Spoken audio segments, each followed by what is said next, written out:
Welcome. This is Conversations for a Preferred Future. I'm Jan Spencer, and I'm speaking to you from Eugene, Oregon.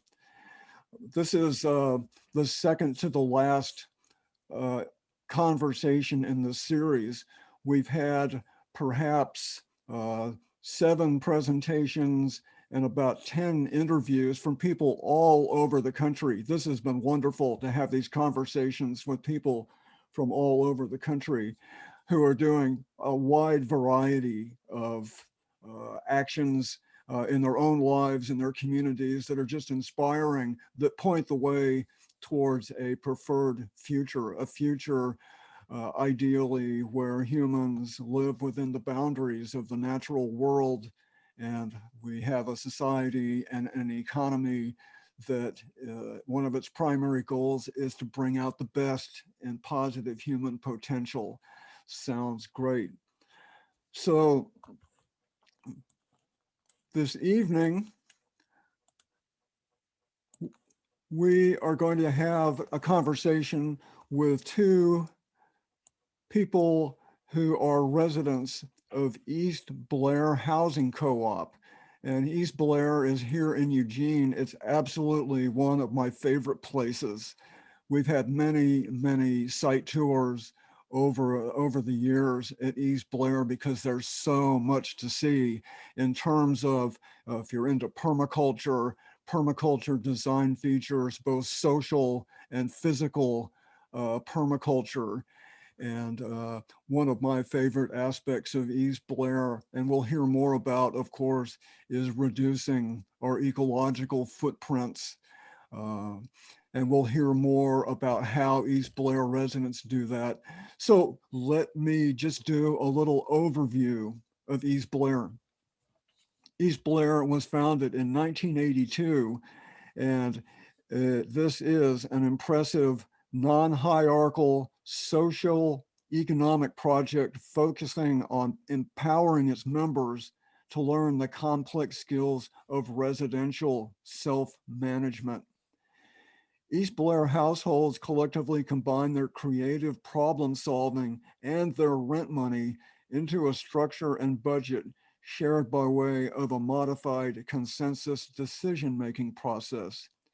East Blair provides opportunity to learn valuable and varied skills such as leadership, organization, coordination, cooperation, interpersonal skills, nonviolent communication, home repair, and managing larger home repair projects. And importantly, East Blair is also about unlearning hierarchy. So I want now to just do an intro to Skeeter Duke and Ember Woodruff. I'm gonna read just a bit of bio for both of them, and then we're going to hear directly from Skeeter and Ember. Skeeter Duke is a 75-year-old self-described Navy brat who abandoned the Bay Area in the late 1970s in favor of an alternative community in Oregon. He's a student, a teacher, an artist, a dancer, an actor, and a prankster who has lived at East Blair since 1984, almost the beginning. Skeeter has been a great friend for over 20 years, and he's hosted many site tours at East Blair, and he's organized untold social occasions where there used to be a parking lot. And Skeeter has a big interest in current events and care for the natural world. He's a great enthusiast for how East Blair offers itself as a healthy and viable example of people learning and working together for the common good. Ember Woodruff hails from a background of anarchist collectives and squatting in West Philadelphia. She found the structure and idea of living at East Blair familiar and appealing. And with her 3-year-old in tow, she was accepted as a member of East Blair in November of 1999. With 23 years of experience now under her belt, she is well versed in cooperative living through its best and worst times. She is currently co-coordinator of East Blair's House and Grounds Committee and is co-managing an upcoming major plumbing project on one of the properties. So with that in mind, I'm going to ask Skeeter first, and then Ember. I'm going to ask them just to tell us a little bit about their experience at East Blair, this time you've lived at East Blair. First, let's go with Skeeter, and just give us 5 minutes of your experience there over the years, Skeeter. Hi, Jan. Thank you so much for the opportunity for us to share what we do here. Yeah, I moved into the co-op in 1984 with my young son. He was 4 years old. And I was also doing childcare as my own home business at that time. And this has been a long, strange trip living here. If one didn't live or believe in evolution before they moved in here, they sure would believe in it after a while, because that's what we do here. We evolve. We're one of my neighbors is talking about we tend to reinvent the wheel sometimes, but it's been an amazing opportunity to watch as hundreds of people who normally would think of themselves, many of themselves, as sort of renters and let daddy do it kind of mentality, move in here and learn new skills and empower themselves and have real life dramas. And yeah, it's a wild experience. It's very experimental in many respects. Yeah, it's never boring. Thank you. Okay, all right. So then let's hear from Ember. Ember, tell us a little bit of your experience, your years there at East Blair. Unmute yourself, please. So sorry. There we go. Well, I think there's a lot of overt skills that we learn here. Like we said in the little intro, you said in the intro, we learn like how to fix things in our houses and how to, get bids from contractors and things like that. But the unspoken skill sets, I think, are the most important, and it can take years to develop. And so for people to stay longer, they might get more benefit, and that is compassion, patience, and understanding the various unspoken value systems that people come from when they approach decision making and when we have struggles with each other. But my favorite part is watching people recognize that they really do have equal say. I think it takes people a while to really figure that out. And so not only are we not going to do something for you, but you also have to do it. And I think that's just really valuable, to be able to live with each other in all of our difficulties and still remain peaceful and respect each other and treat each other well. How did you first find out about East Blair yourself? Myself? Yeah. I was hanging out at Icky's Tea House back in the day down the street. I remember, yeah. Yeah, and I was doing Food Not Bombs, and I was pregnant. And a neurologist and artist around here. And yeah, that's how I first learned about East Blair Housing Cooperative. Yeah, and let's just go back to Skeeter for a second. Skeeter, how did you first find out about East Blair? You've been there since the 3rd year. How did you find out about East Blair, Skeeter?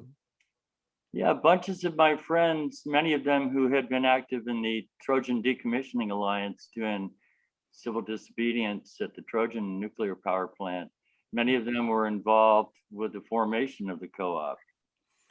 And word got around, and I really wanted to apply, but at that point, the co-op didn't allow any pets at all. So I waited till Sparky passed on a couple years later, and then I applied. So yeah, I miss Sparky. Sure. Let's not go into great detail, but just for historical perspective, the creation of East Blair goes back to some type of community development programs in the Jimmy Carter administration. Tell us a little bit about that. Yeah, we can thank some people who came to the Whitaker Community Council in November of 1977, who planted the idea of putting together a low-income housing cooperative. And so Whitaker Community Council worked with lots and lots of people. Some of them were working with CETA, which was getting federal funds at that time. Jimmy Carter was president. And NEDCO was created with these people's efforts. The city of Eugene helped a whole lot. People like the Mackenzie River Gathering all helped together with finances. Many people made loans. Lawyers donated their time. There's a lot of sweat equity, even though a few folks ended up putting a lot more time in than others. But that's sort of the way it goes sometimes. But the energies gradually developed over 3 or 4 years to the point where there was an application for a $500,000 loan from the National Cooperative Bank. And the co-op received that money in February of '82, and that's when we officially started. But it was really thanks to so many people who put in lots and lots of volunteer time and energy over 3 or 4 years making it happen. Yeah, I would mention that East Blair has a website, and there's an extensive history of East Blair that goes into a lot of detail. It sounded like it was kind of nip and tuck there for a while. Would the funds be available, or did deadlines have to be met? It's quite an interesting history. Yeah, I really encourage all of the co-op members to read that, because I think if members realize just how hairy and close callish it was, people like Sandy Pittler, Jeff Lake, they carried water. They did a great job and helped really make it happen. There were deadlines, drama at post offices. I mean, we almost didn't exist. I mean, we're lucky that we're here. We bumbled along all these years. We get better and better, but we're still learning. Yeah, well, that's quite an impressive accomplishment over 40 years. Ember, I want to kind of zero in on something that just give us a little bit of a snapshot of something that might be a surprising conversation question, but it gives us a little bit of a view on East Blair and how it's resident managed. You mentioned that you're co-managing an upcoming major plumbing project. Just in a minute or two, just tell us what the plumbing project is. This is the nuts and bolts of what makes this place happen. What's the plumbing project? Well, we have a break in a main plumbing line, and it's a line that is shared between 3 buildings and 8 households.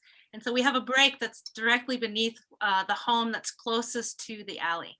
And so obviously that needs to be fixed because you can't really have a healthy living situation when you have a house. So the process is getting bids from the handful of contractors in town that actually do that kind of work.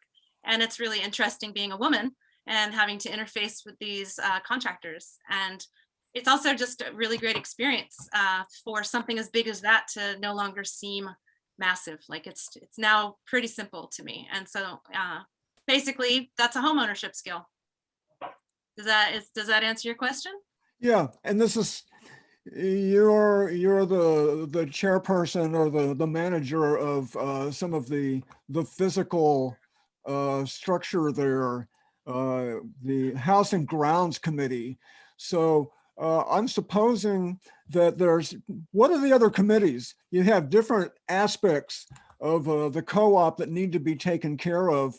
Both Skeeter and Ember, what are the different committees that you have? Okay, I will go because I'm testing to see if my connection is working for everyone. Am I still breaking up? You were a little bit, but you're fine now. Okay, I switched to a different internet. We have House and Grounds, which deals with the physical grounds and the buildings. We have Membership, which handles finding new members and education, childcare. Skeeter can probably add in when I'm done because I'm sure I will have missed something. Management deals with policy and finances. And then, am I missing anything? Skeeter, you want to go ahead? Yeah, you covered it pretty well. Another thing that membership does is try to help members get along even better than they were before, and also to try to promote what we're doing here, such as our conversation right now, to let the world know some of the ideas that we have, and we can network with them to see what ideas they have. Okay, that's good. What I want to do now is a little bit of a screen share. So these are some images, some photographs of East Blair, and we would like to have a little bit of a narration about what we're looking at. So let's just start out with this right here. And of course, we'll recognize Skeeter right there. But what are we doing here, Skeeter? Oh, now, yeah, with my poor old guy eyes, I'm realizing it's a bunch of buddies from out of town who are visiting. I think, yeah, it might have been people. Who are these people?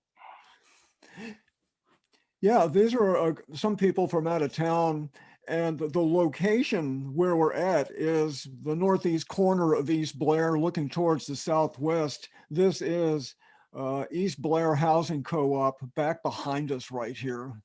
Yeah, that is the house that we may see other pictures later that was lifted up once again to be totally renovated. And they may be folks who were maybe on a bike tour, maybe. Yeah, but we do get folks coming through to check us out because we keep evolving. Yeah, the actual occasion was that a couple of years ago, before COVID-19, the Northwest Permaculture Convergence was out at Lost Valley Educational Center, and these people were mostly from out of town because we did some tours in Eugene before the convergence happened. But we've had so many site tours over the years. It's just one of my favorite places. Okay, here's another image here. Ember, if you would just describe to us a little bit of what we're looking at. Okay, so from what it looks like, I'm going to go from left to right as you're looking at the screen. So that's west to east. So the place that says shared garden, that is our one single standing house unit of the entire co-op. It's the only one that doesn't have any immediate co-op neighbors. And there's a shared garden behind there. And there's a sauna back there. And some of it's private gardens and some of it's community gardens. We have someone here that might want to talk about that later when we get into audience participation, who is actively involved in gardening back there. Yeah, and it's a double lot. And that's an old like 1920s craftsman house. And it's a 2-bedroom. It's quite large and lovely. Okay, and then this is a pretty large chunk right here. That's what we call our west cluster. And then the one to the right, we call that our east cluster. And so in our west cluster, yes, we have the most independent dwellings. And so in case people don't know, we don't share houses here. We each have our own unit, we call them. We each have our own either house or apartment. And so this one has quite a few, and that is our most dense area. I live in that area. And we have where it says former parking lot, and also that used to be a parking lot that's now all garden and paths and fruit trees and a beautiful fire pit. And then we have just above that, on the other side of that large building, we have, it says front outdoor common space. That also used to be a parking lot that is now mostly not a parking lot, but there's still some asphalt left there. Yeah. And so that's our west cluster. And gosh, I can't even begin to tell you how many units there are there. There's quite a few. And then where it says community house, office, laundry, tools, that's where our community room is, our main laundry room, And we have a tool room over there and our office for our office manager. We can't do everything. We have to have an office manager. And I And would then- mention, I would just mention quick, that first photo was taken from here looking in this Yeah. direction. Yeah. That's like our big giant ship of a house. Yeah. But we've lifted 3 buildings now and redone the foundations and the 4 actually. Really? This one here, this one here? The 934 building, we lifted that up at the same time that we lifted up the corner house there, the yellow house. And then we've also done the single house with the shared garden behind it. Yeah, okay. Yeah. Yeah, I didn't know those ones. Yeah. Mhm.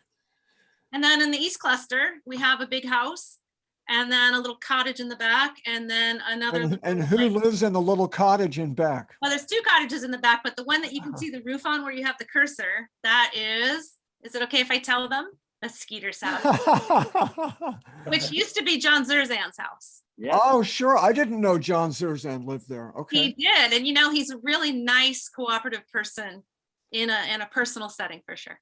Uh-huh, good. and Sunshine, who had Ickies, used to live there too. Sunshine lived in that house for a minute. And then we just purchased this new property that you can see that is a really great tie-in between the East and the West Cluster. And that is our largest house. And it has this beautiful big yard and it's wonderful. Right, yeah. Yeah, that new property was not really very well used before it was bought because I was seeing the backyard and it was just kind of a sort of a unkept space, and now there's a garden there. I see now you have some chickens back there. You do? I think it's a really important, I think it's a really critical element of East Blair that I really like is that it is upgrading existing physical infrastructure. And at the same time, it's upgrading the social infrastructure too. That's a pretty good combination. I think one thing that might be important to mention for people is to know that the background, the foundation of the co-op that we still adhere to, we still value is that we are accessible to low-income people. And explain that just a little bit more. How does that work? Say something more about that. Well, when the co-op, Skeeter, do you want to? When I was reading the early history of the co-op in our handbook, it was explicit that the Whitaker Community Council stipulated that this was to be a low-income housing co-op. It was specifically for low-income people. There's a sentiment in the Whitaker neighborhood of helping out folks. And so that was a really early on understood part of what we're doing. That's part of our mission statement. Yeah.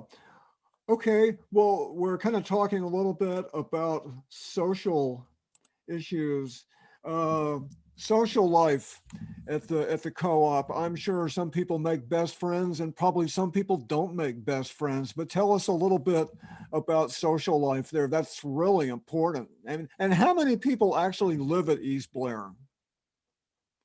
You want to go ahead, Ember? I think that you're probably the one that knows how many people live here. Yeah, I do. I studied this. I did discuss the other part, Jan. Yeah, there are 29 members, about a dozen children, a handful of roommates who can go to a House and Grounds Committee meeting, but they can't really go to any of the other meetings. And by the way, it's understood when you move in that you will be participating. And if you choose not to participate, that means you more or less decided not to live here anymore. But so people put in approximately, when we're not suffering with a pandemic and things are normal, usually around 18 hours per a 3-month period is what we ask each other to volunteer. And what would be some of those volunteers? Is that something like what Embers working on? Is that a volunteer responsibility being on these different committees? Go ahead, Ember. Well, I mean, we have minimum hourly requirements per every 3 months. And you can just do your bare minimum, but sometimes you do more. It's kind of like being on salary. And I mean, we call them volunteer hours, but really what it is that this is how we keep our rents low, lower than your normal market rents, is that we do a lot of the work ourselves with our shared rental income. And yeah, and so it is volunteerism based in the sense of we get to choose when and how we put work into the co-op. Yeah. But other than that, I would consider it, it's not really work, but it is definitely kind of like a trade, sort of like a trade. Yeah. And Jan, I'm not sure, did we totally answer your question in regard to social parts of the co-op, or? If you have anything you want to add, go ahead and comment. Well, over the many years I've lived here, for many years, we used to have an annual big party with bands playing. And we'd definitely like to have just about any old opportunity for a party. We've been having our Tiki Tasting Tuesday cocktail parties that are somewhat limited these days with the pandemic. But during the block party each year, the Whitaker block party, for the last several years, we've been participating, setting up a stage with bands and having booths, and we do yard sales and free sales and parades around the hood. And during the holidays, we'll have little festive parades. We like to hang with the neighborhood. Right. We'll even see a couple pictures of some of those social events. Yeah. The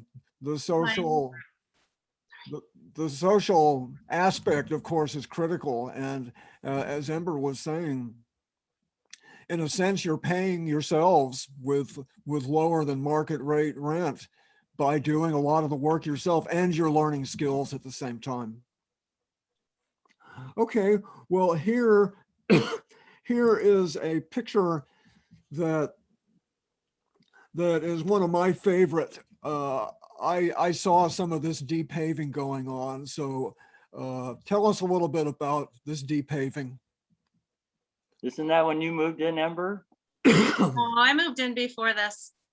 Yeah, because I thought that this happened in 1999. It was our. Must have been right after I moved in then. Yeah, it was right around the time of the battle in Seattle against the WTO. So it's 2000. Yeah, it was 1999, I think. But anyway. Oh yeah. But yeah, that was our parking lot. You can see the alley in the top right-hand corner. That whole area now is behind me, and it's now a beautiful garden with fire pit and all that sort of thing. Oh yeah, there it is. Okay. Yeah, and one of our neighbors, Kari, got a bunch of other folks all organized doing it. And within a year or two, it gradually moved from 2/3 of the parking lot all the way to the alley, and fruit trees and a fire pit and raised bed gardens. It's happening here. And we more or less did the same thing to the north parking lot as well. We forgot to ask permission though. Oh my gosh.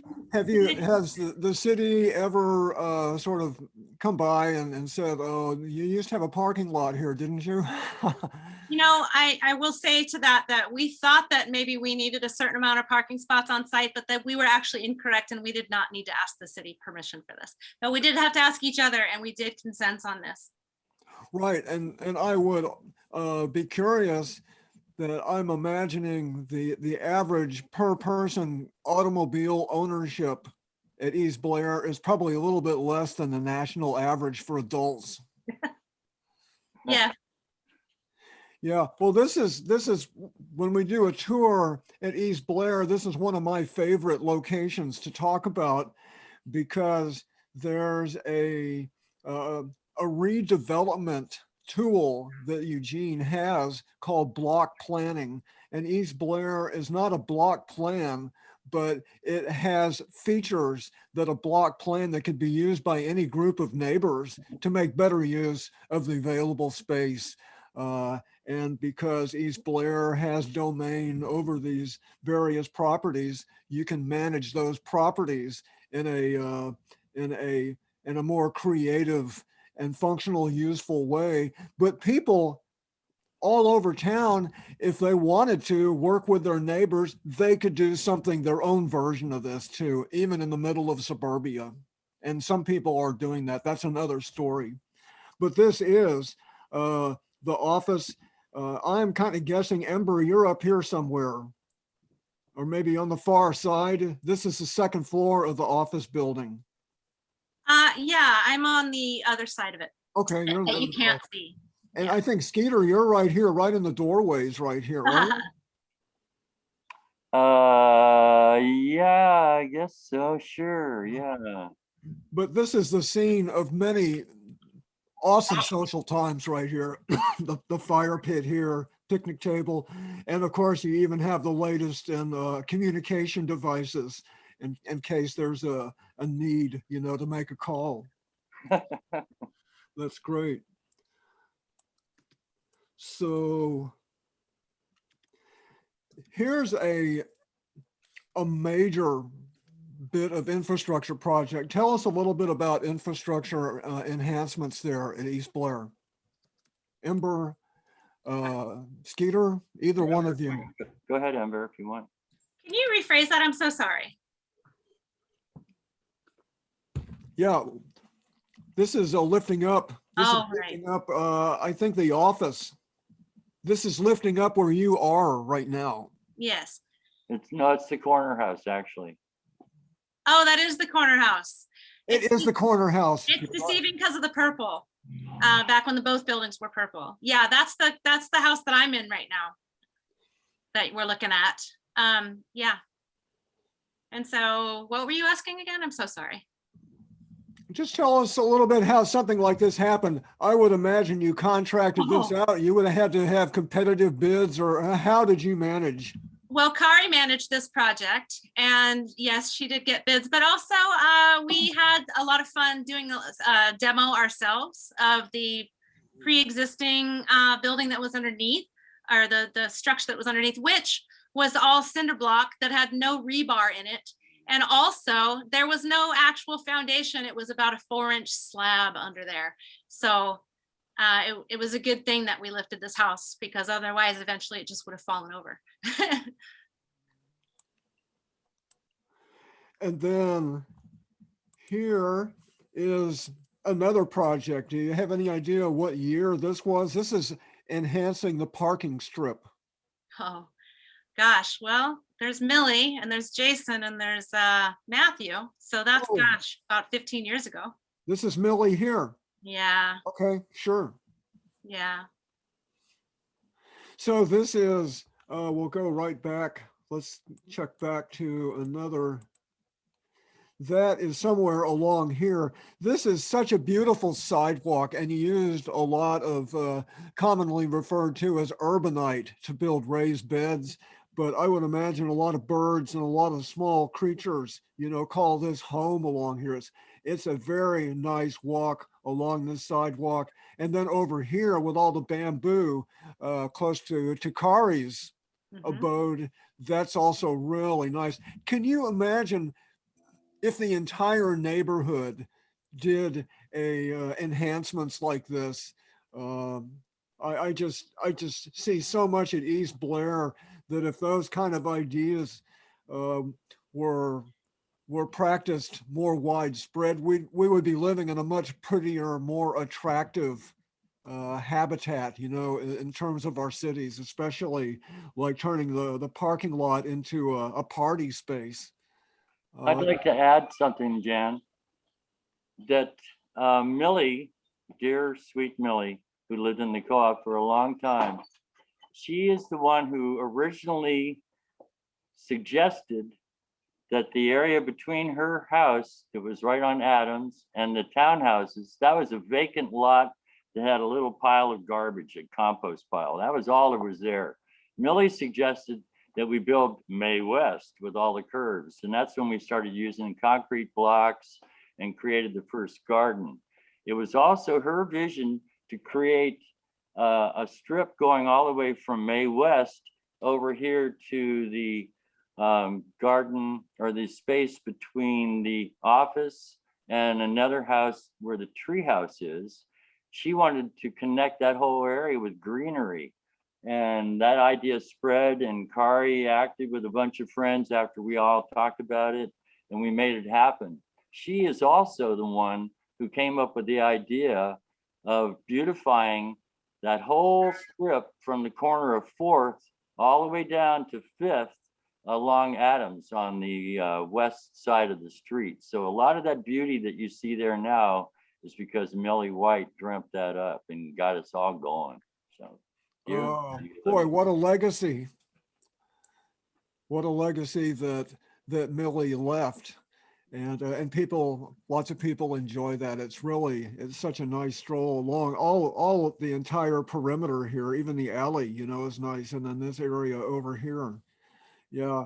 Well, that's kind of an example of what cooperation can do. There's just so much to learn from East Blair that could be adapted to other locations in neighborhoods. I would love to see more of this in my neighborhood with neighbors making common cause. Even there's a couple places out here in River Road where there's some fences down between neighbors, but there's enormous potential if people just took the time, you know. So that's one of the reasons we want to have these conversations, is so people can say, wow, that's a good idea. I think maybe we could do something like that where I live. So yeah, here's another really important element of East Blair we touched on before, and follows just what we were talking about. Here are some of the shared amenities. Tell us a little bit about some of these shared amenities. Well, we share laundry facilities. We have a company that comes out and empties quarters and things like that for it. And then we have it set at cost so that it's not very expensive, so it's affordable. And the East Cluster also has their own small laundry room. And then the tool shed, the tool room, we have a tool room and a tool shed. And yes, we do share tools. And we have a little library, you know, you can sign out and say when you took them, and then bring them back and sign out that you brought them back. And we generally make decisions in House and Grounds when we need to buy new things like, you know, caulk and drill bits and different tools and stuff. Looks like a compressor back here, and just all kinds of power tools. Yep, we've got a pressure washer as well that's under the stairs of one of the houses. And like I said, we've got a tool shed that's got, you know, like gardening tools in it. And we share ladders, we share wheelbarrows, you know, we share everything. And of course, people are also allowed to have their own personal items. Skeeter, you want to say something? Yeah, I was just going to add to Ember's comments that members have various skills when they move into the co-op, and oftentimes they'll share those skills with other members, everything from electrical, little tips here and there, woodworking, carpentry, but people help each other out with childcare.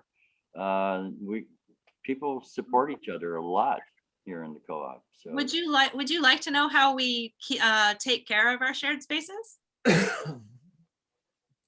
Yeah. So we have a thing called rotating work, and it's basically a grid, and it's a list of different areas that we share, that we kind of caretake. And so each month a household or two households, depending on the task, they have that month, and that's their responsibility for the month. And and it depends. It could be weeding, cleaning the community room. You know, we have a free box that we share, and a lost and found. And so each month we clear out the free box and donate the items, that kind of thing. And so that is how we share the work. And so we have our minimum work party hours, but then we also have the rotating work hour. We have a GM once a month, a general membership meeting, where we make larger decisions together. That's also an hour, and that's generally a requirement too. And so that's kind of how we do things around here. Yeah, can I add real quickly, just Yes. while we're on that subject? I've been here so long, I've seen us evolve from, once upon a time, we would have a general membership meeting, and then 2 weeks later, the board, and that was the officers plus the co-coordinators of the committee, they would get together, they would make some proposals, they'd make decisions. Immediately, a faction in the co-op would get pissed off and then grumble about it and come up with contrary proposals because the general membership could override the board. So then 2 weeks later, we'd have another meeting where everybody grumbled and the general membership would override what the board had done. 2 weeks later, the board would do something else. It just kept going back and forth like that for years. Finally, we got to a point where we decided that we would all call ourselves the board. We'd meet once a month. In the meantime, we empowered each of our standing committees with job descriptions, cash in our budgets. And if you have a quorum and the agenda is posted with enough time, the committees are empowered to take care of business. And we also have rules about, you know, we're constantly refining what we're doing here with, oh, you know, maybe we can make it a little bit better, but it's been evolutionary. Now stop. Enough of me. And very participatory. As you said, if you don't participate, then you're looking for another place to live. But people know that when they want to live at East Blair, that you do participate. And it's very, very rare. I've been here for 23 years, and it's very rare that people end up leaving because of lack of participation. Yeah, yeah. And just real quickly, unfortunately, or just, you know, perhaps it's human nature, and I guess all of us, myself included, we all have our ups and downs in terms of participation, passion, being on board, on the bus, off the bus, frustrated, I'm out of here. We go back and forth. So there's times, I mean, sometimes we brag about sweat equity, but there's times when there's only a few people doing the stuff and they're kind of wishing others were around. So maybe that's just part of human nature. But when people move in here, generally, I think we're used to being renters, where Santa Claus is going to come and take care of it, and we don't have to think about it. And suddenly you move in here and it's like, we're the owners. Hello. So yeah, it's a whole different movie. Even Yeah. though technically we don't actually own it. Yeah, that's right. Yeah.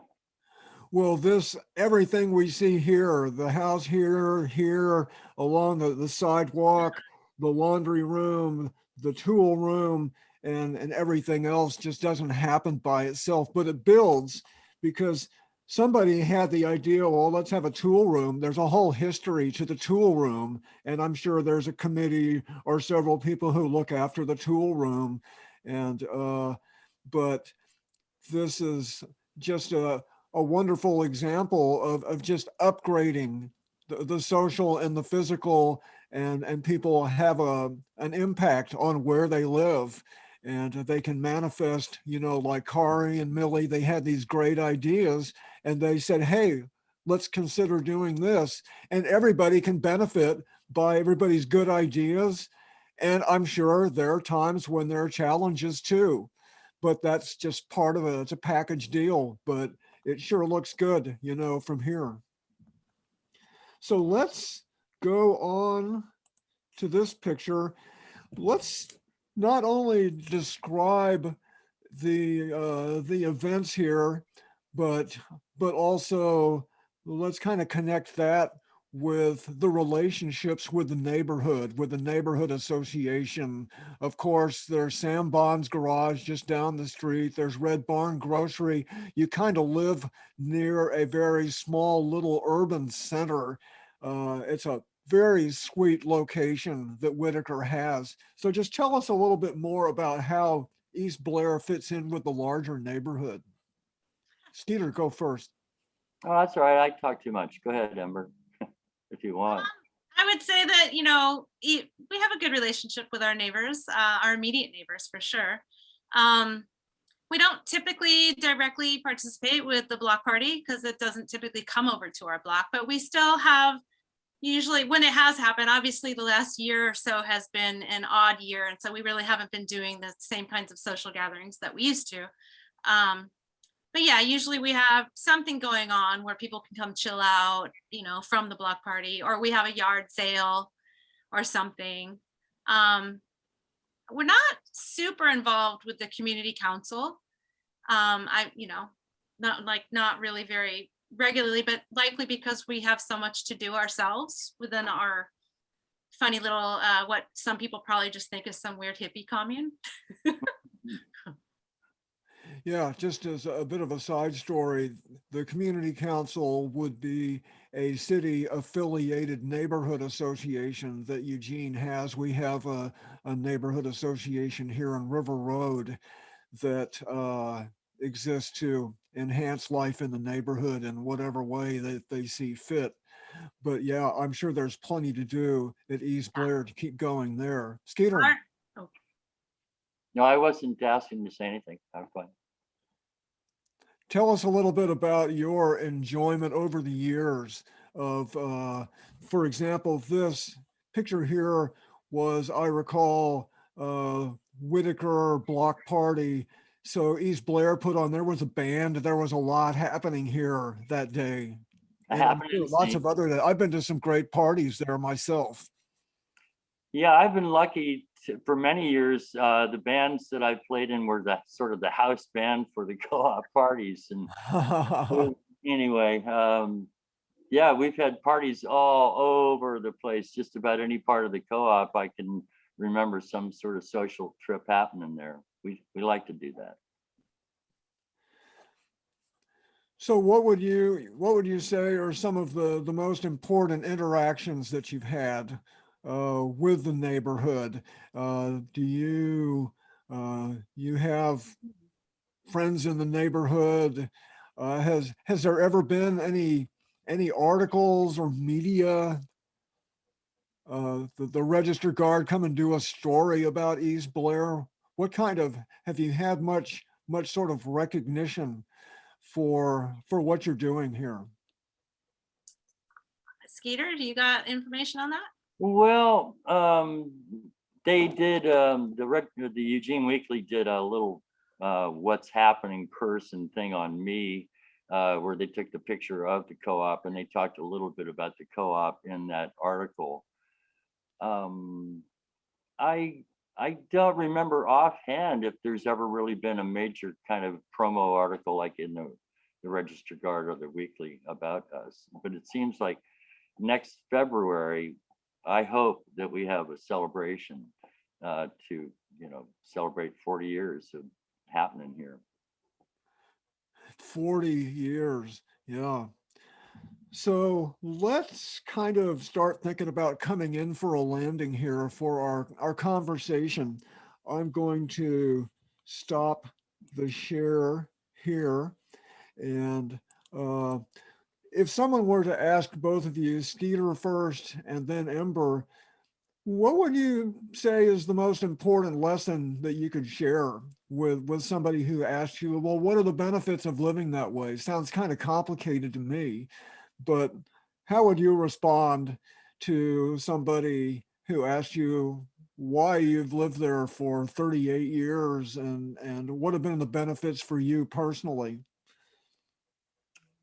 People living here have the opportunity to be part of a community and to develop life skills. And personally, I think that what we have here is something that really could work on a larger scale. The microcosm, I think, is applicable for the macrocosm.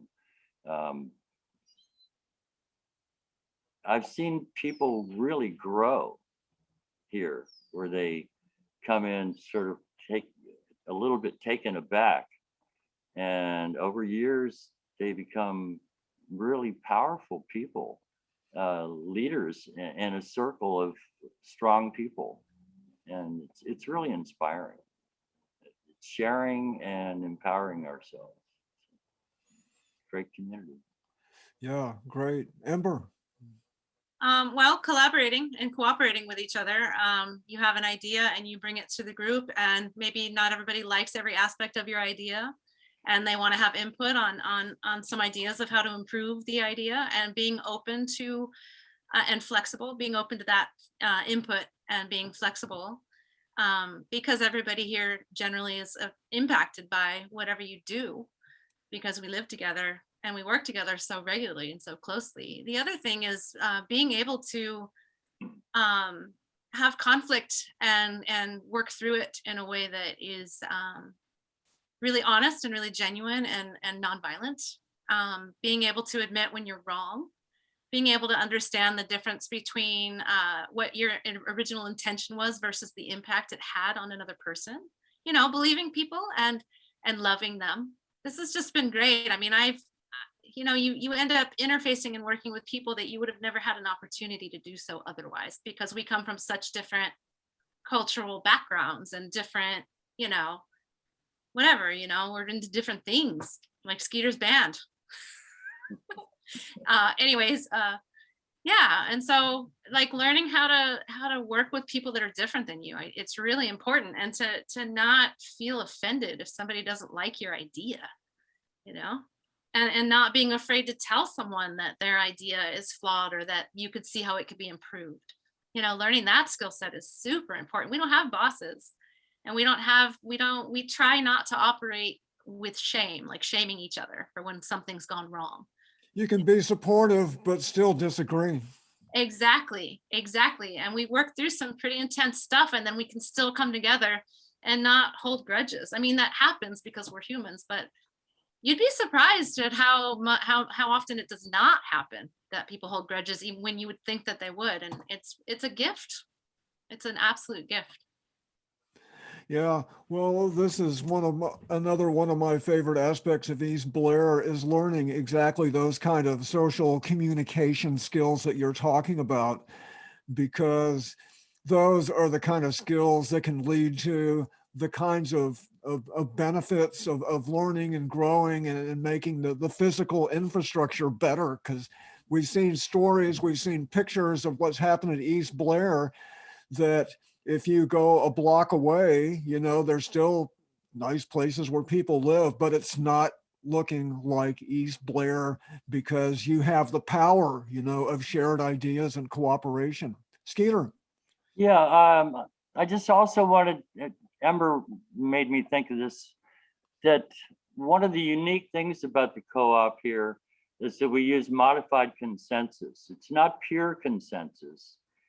And a lot of that urge to try to reach consensus came out of the efforts of a lot of the people who created the co-op.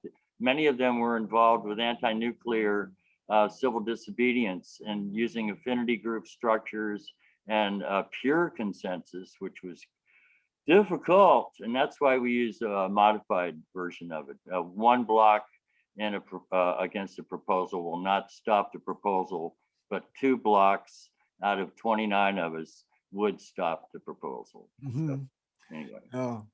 Yeah. Lots of communicating going on. Can I say something about that?